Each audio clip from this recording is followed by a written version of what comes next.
some faces back again as we're getting back together. This is really nice. I appreciate your attendance, and I'll recognize that we've got Grace Herney on Zoom, I believe. So first thing on the agenda is to approve the minutes from the June 17 board meeting. Has everybody had a chance to take a look at those, and are there any comments or revisions? I looked at them, I move they be received as submitted. I second. Okay, so motion by Koval and a second by Hicks. So is there any further discussion? All those in favor of the motion signify by saying aye. Aye. Any opposed? Motion carries. Next is our annual, so we have some housekeeping issues since we've just started the fiscal year. The voting rights resolution, I'm gonna let Doug do the explanation. I think I know 90% of it, but he knows it better than I do. Well, as you know, every year we're required to adopt a voting right resolution, and the votes are based on the financial contributions by each city or municipality or county that provides that. Kanawha County does get credit for the levy since they set the levy rate. On the fourth page, yeah, I actually included in your packet a calculation sheet on the attachment that says voting rights resolution, how it was calculated. The voting right resolution is exactly what you adopt every year, except for just updating the numbers. The way it works is, you know, as you all know, that since none of you were on the board the last time we counted votes, we've only counted votes one time in my 34 plus years at KRT. But basically, Kanawha County has 490,636 votes. City of Charleston has 10, and everybody else has 1. If they wanted to count votes, and if your one city member is here, he casts all 10. If one county member is here, they pass all that. But we have to adopt this every year, and so we need a motion for adoption. Eric, there's a copy in front of you with your highlight that you'll need to sign once it's adopted. So moved. Okay, there's a motion and a second for the 2022 voting rights resolution. Is there any other discussion, objections? All those in favor of the motion signify by saying aye. Aye. Any opposed? Motion carries. Sure. The next thing we have to do the election of officers, Current officers, obviously I'm chair, Kim is vice chair, Eric is secretary, so we've served as the executive committee for quite some time. I would just like to let you guys know, since I'm not living here all year, I would like for you to appoint someone else to be vice chair. And I think Valerie Gaynor would be an awesome person to take over as vice chair. I'll just jump in. I know somebody wants to say something, but since I'm chairing the meeting, I'm going to go first. Kim has been fantastic, a huge resource to the board, to me, to Doug, to the staff here. There's just no way we can thank you enough for what you've done. Thanks. We really appreciate it, and it's been a lot of hard work, some more recently. Hopefully you've enjoyed it, and hopefully you're going to miss it, the good and the bad and all the things in between. Yeah. So Kim has made a suggestion about vice chair. Valerie, would you be willing to consider that position? Sure. I've really enjoyed my time with the board so far. I've enjoyed, I know it's been short. I've only been here a couple years. And this is, there could be nominations and a vote for each position, or I believe it could be done collectively.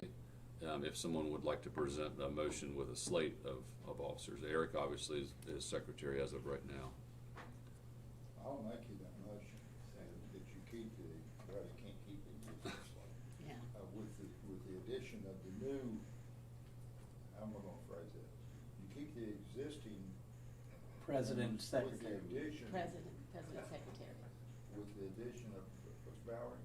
Valerie Gaynor. Valerie Gaynor. Okay, so Bob has made a motion. Is there a second to that? A second. Okay, thank you, Mr. Koval.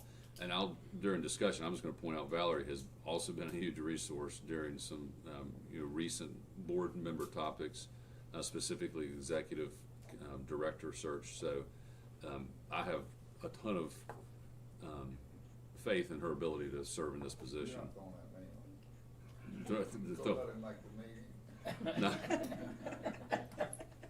But is there anybody else that has any comments on the motion that's before us?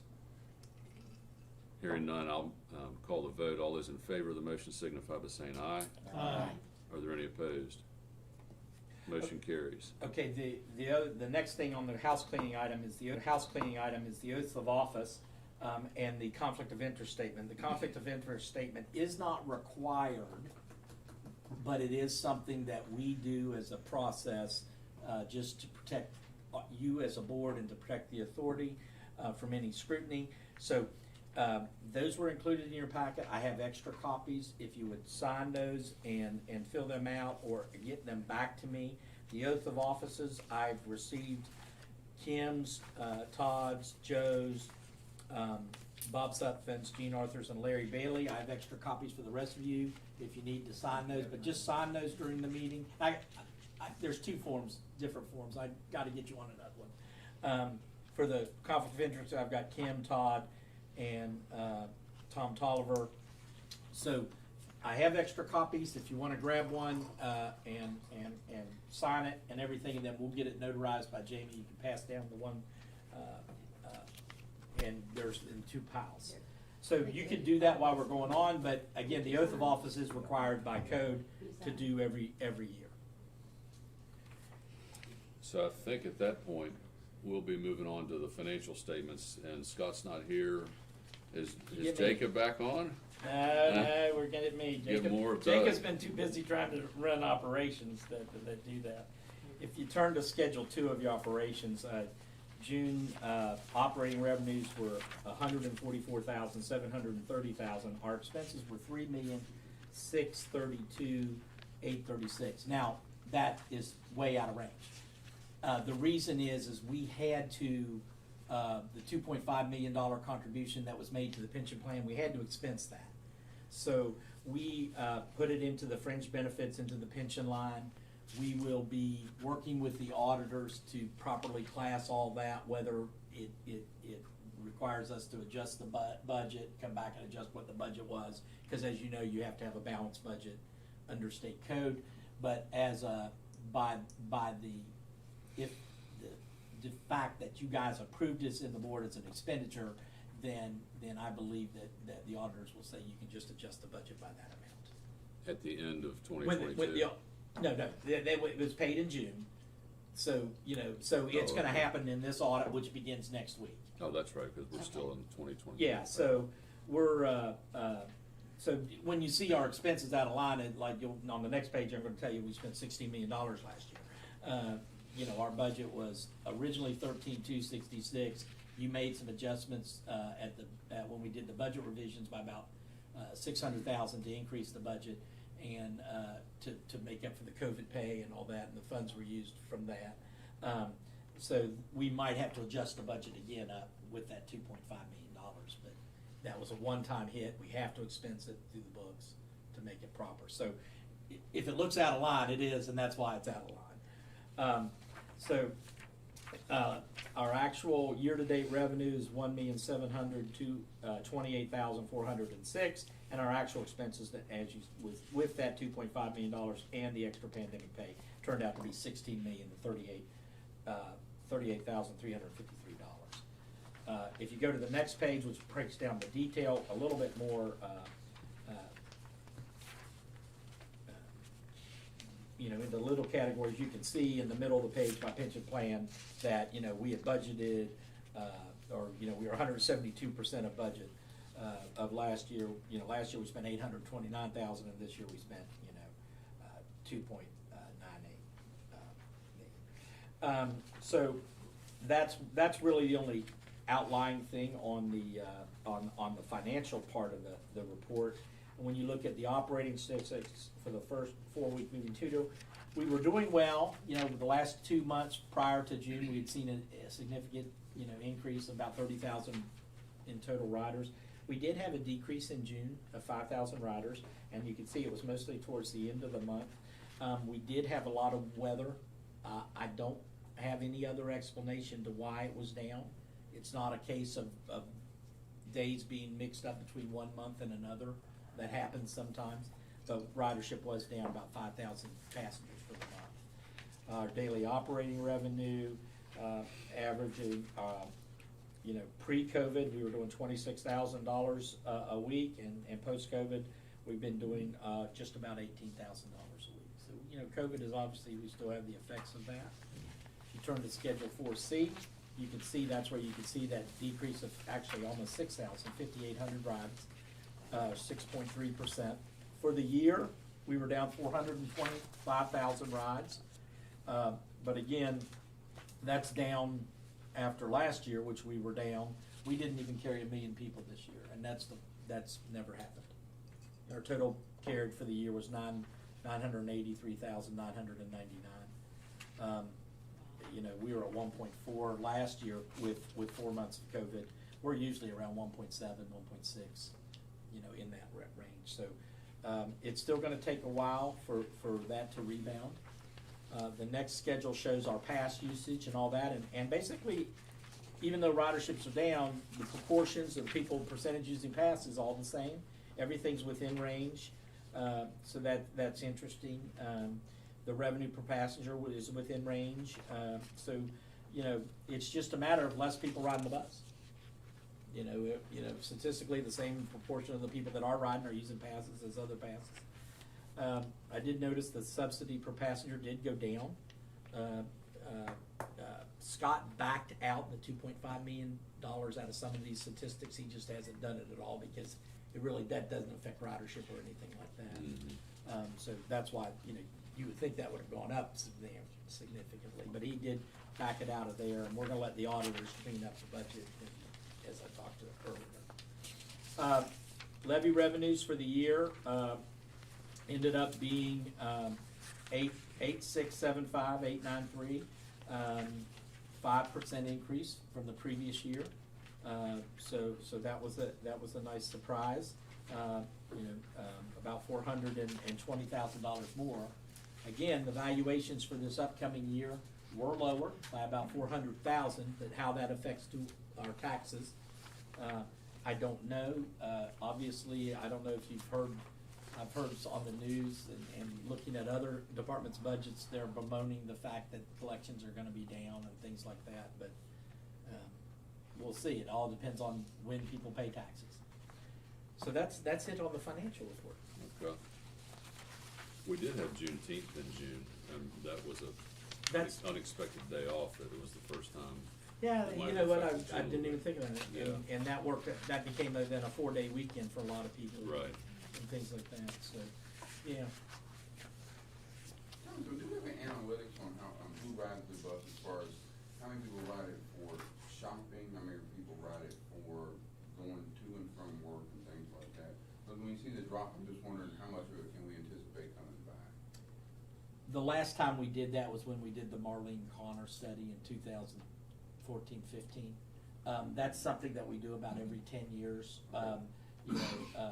Obviously, we don't ask everybody. We have to do surveys and things like that. Right. But I know it'd be hard to get that information, but it seems like there'd be some benefits if you could figure that out. well, I know that one of the things that CARE is working on is some future planning projects and things like that. So I'm sure that's something we'll look at maybe when we do our next ride counts too with Section 15 reporting NTD.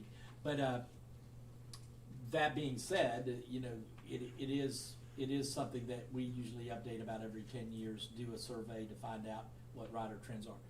I will tell you that the people riding the bus now are riders of necessity. Of necessity. We do not have a lot of optional riders. That's what I And that's the assumed. margin.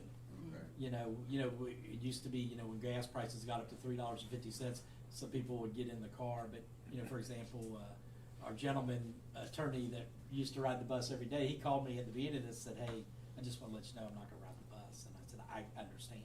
All right. Okay. So it's going to take a while. Industry average from the articles I've read, and Kara might be able to add to that, they're talking about 2 to 3 years after COVID's over before transit has been increasing the last month or two nationally, but they think it's going to be 2 to 3 years. And when I talk They to think other- it'll get back to pre-COVID pandemic thing, because I just want to. I don't think we'll ever, I don't think we'll ever be back to That's be, what I was saying. to the full level because of just travel patterns have changed, people working from home. But they're anticipating it being a long-term thing. Mhm.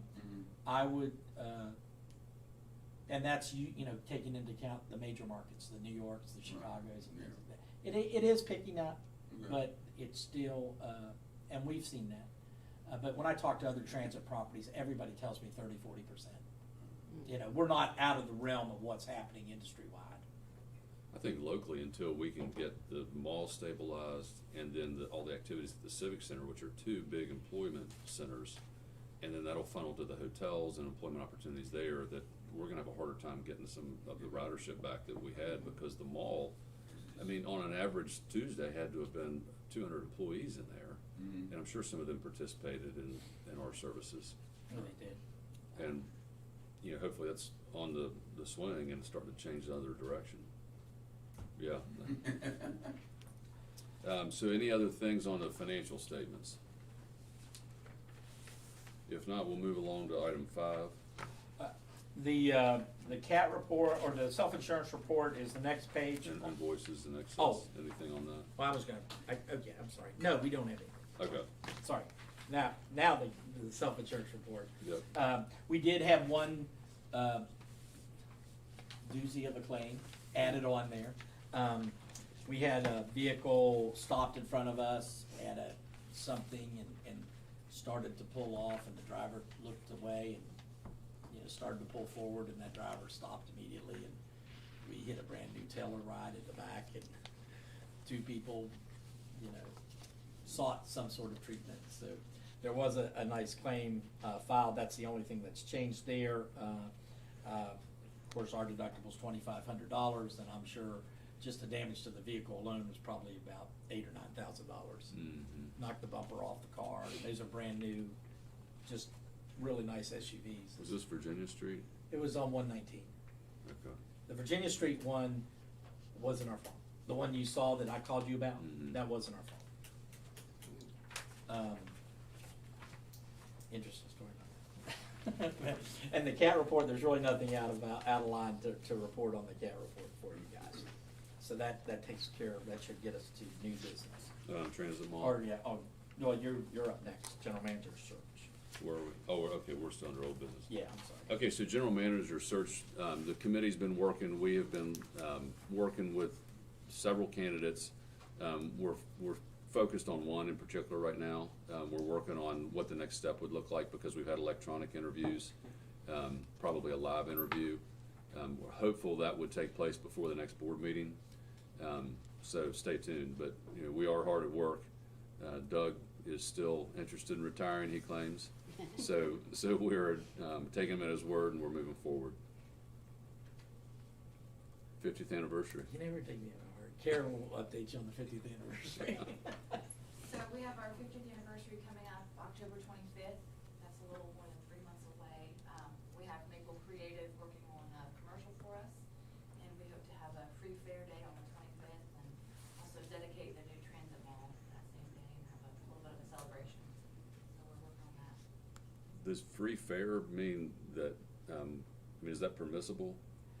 If this board wants to do that, the other options, the couple other things that we are looking at is if the park is done, possibly contracting with a food truck or two and providing like free lunches. In a radio station, maybe? Yeah, we'll have a live remote kind of thing like that. We pre-bought a bunch of television or radio time and newspaper. We went ahead and put that in this year's budget, prepaid for that. And actually, we've used some of it for just recently for trying to find drivers and cleaners and mechanics, and we actually had 3 people respond from a radio ad that started this week. So we're still working out the final plans on how that day's gonna, a lot of it has to do with what's going on with construction, you know, how we do that. In lieu of a free fair day, we could go back to what the fairs were on that day, which is hard for the programming of the fare box. It's almost better just to let it be free. Or we've done in the fall before, we've done, you could ride for a can of food and try to turn it into a food drive to help the community. Mhm. So there's a lot of things that we could possibly do there. those are just, some of the options that we've been talking about. Refresh my memory, what is the projected completion date? October 19th. There's a lot of things are gonna be going on in October, we hope. Yeah, let's put it this way, all the outside work should be done by that date. There might be some interior work still being done, but we could dedicate the building with interior work being done. We have a meeting today at 11 with the builder. So far, they've been lucky. The rains have been on Fridays or early in the week, and they work 4/10s, and Friday is a makeup day if they get rained out, or Monday was like Memorial Day. They work then Tuesday through Friday that week. So they're on schedule. We've had a few little snafus, but nothing major. I had to go up there the other day and met with Bowles Rice just to make sure they were okay with one small little change we had to do. All the underground stuff is about in. I would expect it to be finished within the next week, and I would say probably within the next 2 weeks, they'll start pouring sidewalks and the street. Foundations in. Foundation of the building is in. All the demo is done. The temporary service to keep the street lights working in Charleston has been accomplished. I think we got water service finally worked out. There was an issue there. We actually had to get an address for the place. Still Because- working it out. Only they knows anybody at the water company. Yeah. Has contacted. Yeah, that's been, they had to have a physical address, so I had to work with the city to get a physical address. Because for some reason, there are 100 things in the 300 block of Charleston, because that should be the 200 block. But we're 140 is the address now officially, even though that's the 200 block of Charleston. But apparently between Summer Street, Laidley, and Court, somewhere along the line, they screwed up all the numbers off the boulevard. And there's 200, like across the street, it's a 200 address, directly across the At street. Sean Plaza. Yeah, so it's just, it's weird. We've double checked that before we get committed to that address. We went through the whole process and went with city planning, and they've assigned us that address. What's the issue with the water company, Jacob? Or it didn't have a physical address. They wouldn't put in a They wouldn't service. put a service in, so then we got that created an account with them. They're coming here, Stockton Street, to set up a new water service, because that's our physical address. From the, For the it's just. building, or account, so now we're working with them to get them back over to Latham Street to set a new tap service. But our contractor has water to do their work right now, or they I bring don't it? know where they're They getting might it be from. using the water from the police building. I think- It had an address, it's 178. Okay. Latham Street. So, it's just been that part of it's been a little comedy of errors. And, but again, it hasn't slowed us down any things like that, so. But it's, we're excited about the new building and everything. If that all happens, and I kinda did the update for you at the same time we did the 50th anniversary.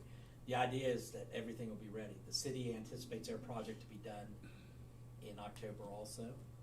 So it would be a good thing to be able to have the park there too and all that. Right. Instead of, And back to the free fare, FTA doesn't care as long as we're willing to approve it. yeah. Do we have to fund it from local funds or anything like that? How do you track ridership? We could still do, we just would hit free fare. We have a button on right now for free fare. The drivers would just do that and do that. To be honest with you, I would prefer, I would have loved to just roll it back to 25 cents, but by the same token, we have the day pass, you have all that. I think it's easier either to do the can of food or do the free fare, or just leave the fares alone and do the can of food in lieu of the fare. And then that way you're providing a benefit to the community too. How much food did we collect when we did that before? Was it significant? Anybody know? We filled a bus, Wow. with So, boxes. I mean, a ton of food or Oh, 2 tons of easily, food? easily. I think that would be great. And, what we do is we get boxes and we put them in the front seat of and somebody brings a can of food, they put it in the box, they don't have to pay a fare. And then when it comes back to the transit mall, we have another vehicle there that we unload the box every time it comes through, so that, you know, you don't have somebody driving all day with one box of food in it. I kinda like the idea that we're doing something to support the community as part of that. And again, it's just about marketing it and things like that. They're working now on the design. We have the scripts of that for they're taking old pictures and kind of making a moving commercial where it's not live video being shot, but it has motion. You've seen ads like that on TV. Mhm. So Michael's working on that. That's kind of about it on both those topics. If anybody else has any questions, Kara or I will try to answer. The levy update, I have a meeting on Monday with the county manager, Jennifer, and Andrew Gano, who is an attorney with the county, to talk about the levy order that we submitted back in May and the timetable that Jackson Kelly developed for us back in May. I reported to you last month that I met with the county commission, and they asked us all to get together, and I've been trying to schedule this meeting for a while. This was the first opportunity that worked for all of us. So we're going to meet on the 19th, and I'll have more to report after that. Okay, so that takes us into new business, it looks like. Yeah. As one of the attachments, we sent you a copy of the engagement letter. The audit committee met and scored the auditors, and Suttle and Stoniker, who did our audit last year, staff with the scoring rated them as the top firm. There was one firm that was a lot cheaper, but it just had no experience with government, with transit or anything, and it was just trying to get a low price to do that. When you scored their experience, the number of hours they were going to commit to the job, even though they got the best points for the price, they weren't the high scorer.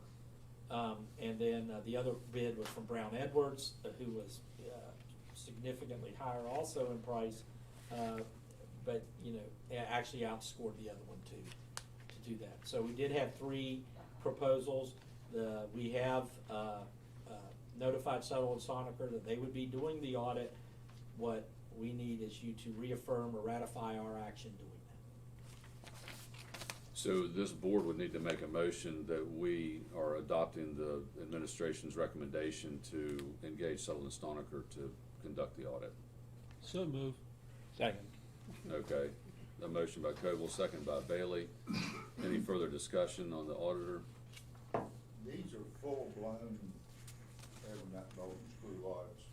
These aren't like 990s. No, I wouldn't say it's a full-blown investigative audit. I would not categorize. It's an OMB government audit where they're auditing the grants, the use of the funds, making sure we're using our funds as we're doing and collecting funds, and we have the proper internal controls to manage government funds. I think it's called a 133 audit. Kelsey, you might know. You guys have them, but it's not like where they're going in and trying to find. They'll look at our process, they'll run tests and all that kind of stuff. Do we have those?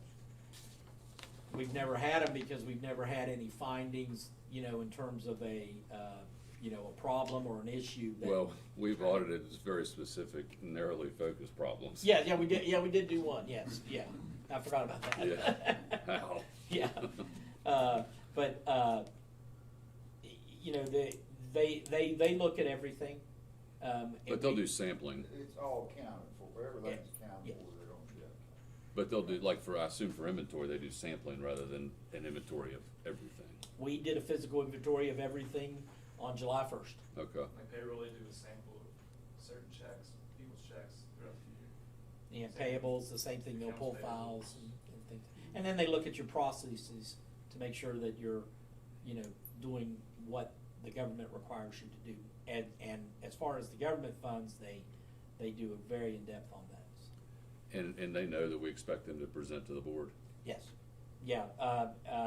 Obviously, last year was kind of weird because of COVID. We did a virtual presentation. They did do the audit last year, and we felt, as staff, it was a good audit. I told you a few years ago that I felt that we did get a good audit, and comfortable. This is a reputable firm, has a lot of experience. we don't want Deneen Hartley CPA coming in here and trying to do an audit, even though she's qualified to do it. But to qualify the good versus bad, he means thorough versus less Yeah. intense. Yeah, they And- came in and looked at 2 or 3 things and, asked us a question, we'd say, we could have told them the sky was blue and they, okay, Yeah, that's where I'm. Yeah, when- no. When I was a long time ago, Yeah. my past, when we switched officers, we had complete, that way you couldn't say the new guys took money, you could lay it on the old guys. right. And you're getting ready to leave, my question is, do we need to have a big audit at that time to make sure everything is? Oh, I would hope not. Actually, that protects you. Protects you. Well, I'm not worried about me because I know that. No, this, just to put a difference is the number of hours that this firm is quoted to work on this audit is 3 times what the low price firm quoted. Oh. And if you know last year, that was their first year coming in to replace something. So they were in here substantially. This year, they should, they've already seen some of the stuff. But last year, they did, I would say, more thorough than normal because they were equating themselves with KRT2 for the first time. So this is the second time, and this is a 3-year contract, so they'll be our auditors for the next 3 years. I'm just trying to protect you. Keep that. I'm good. Next guy comes in and says, hey, Doug took all that. You might find a couple pins at my house, but other than that, I'll return them. Thank you. Okay, so Mr. Coble has a motion on the floor. I want to call the vote unless there's any additional discussion. All those in favor of the motion signify by saying aye. Aye. Any opposed? Motion carries. The next thing is, we last 2 months ago, you approved renovating the downstairs bathrooms, and that project was finished, and I never go in the women's restroom upstairs, so somebody, I think it was Diane. Diane or Kim Yeah. went in there, and apparently there was a water leak in there, and some of the plaster around one of the stalls is broken loose and come off the wall.